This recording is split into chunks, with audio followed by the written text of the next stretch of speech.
Welcome to our channel. Today we how to reset Bitstamp deposit address, quick tutorial step by step clearly. To reset your Bitstamp deposit address, start by logging into your Bitstamp account. Navigate to the deposits section in the dashboard. Select the cryptocurrency for which you want to reset the deposit address.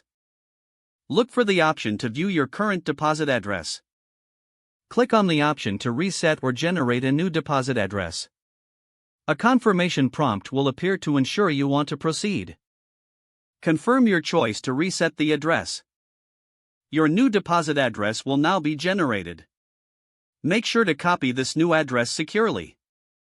Use this new address for future deposits to avoid any issues. If you have any pending transactions, ensure they are sent to the correct address. Stay informed about any updates from Bitstamp regarding deposit procedures. If the page does not load, refresh the browser or try again in a private or incognito window.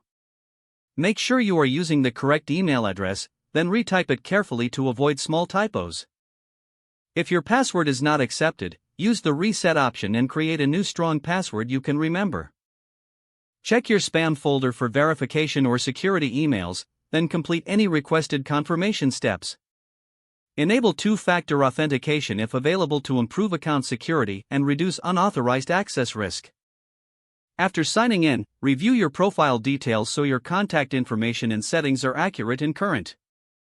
If you see an error message, note it down and try again after restarting your device and internet connection. Log out when you finish, especially on shared devices, to keep your account and payment information secure. If the page does not load, refresh the browser or try again in a private or incognito window.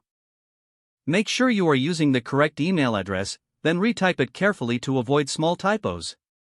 If your password is not accepted, use the reset option and create a new strong password you can remember. Check your spam folder for verification or security emails, then complete any requested confirmation steps. Enable two-factor authentication if available to improve account security and reduce unauthorized access risk. After signing in, review your profile details so your contact information and settings are accurate and current. If you see an error message, note it down and try again after restarting your device and internet connection. Log out when you finish, especially on shared devices, to keep your account and payment information secure. Don't forget to like this video and subscribe to our channel for more step-by-step tech guides.